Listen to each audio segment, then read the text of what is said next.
Howdy ho, I'm William Coe, and this is my college car.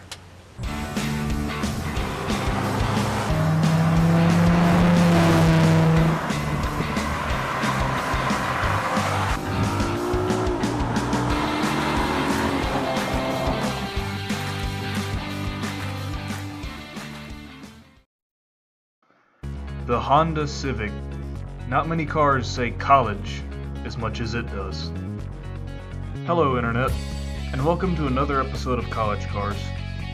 This is a 2012 Honda Civic that belongs to my friend William, who is a construction engineering major at the University of Alabama. It is a low-trim sedan model, and I don't know enough about Hondas to know which one it is exactly, so I apologize in advance for the lack of specificity that will be throughout this episode. I'm going to assume that it is an LX model, based on what I read online. If it's not, I'm sure the internet will tell me what it is. Or tell me I'm an idiot. Probably the latter. Since I'm assuming this is an LX, it has a 1.8-liter 4-cylinder and a 5-speed automatic transmission. The 1.8-liter R18 engine makes 139 horsepower and 128 pound-feet of torque. Far from impressive numbers, but the point of this model of Civic isn't to be fast, it's to be practical. It gets pretty good mileage, or as William puts it, 32 miles per gallon on the highway, 1,000 miles per gallon in my heart. William values efficiency over anything else in cars, so it makes sense that his dream car is a Tesla Model S.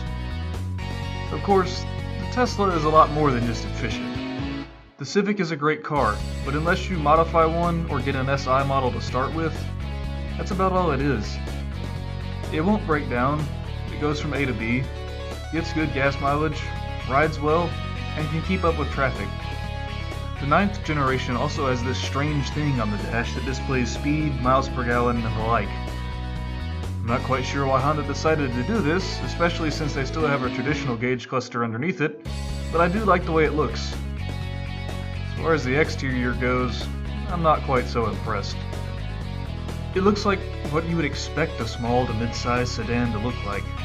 It has very conservative lines and nothing that really stands out. It's honestly pretty boring.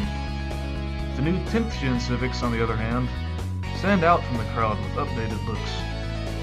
The 9th gen Civic is too new to fall victim to fart can exhaust and various other terrible mods.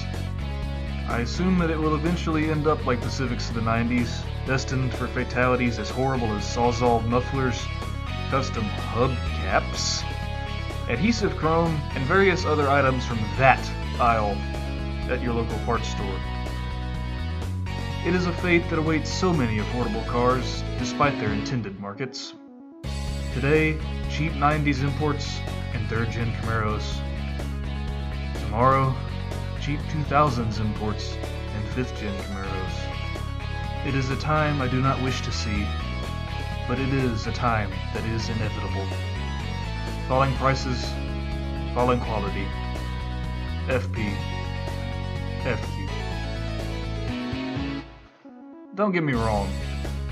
I know there are plenty of Honda enthusiasts out there that tastefully modify Civics, but more often than not, they aren't going after base models like Williams. Cars like his are either owned as cheap, reliable, efficient transportation for a few 100,000 miles, or they get riced out. I try to respect all car scenes, but ricers are just one thing I can't get behind.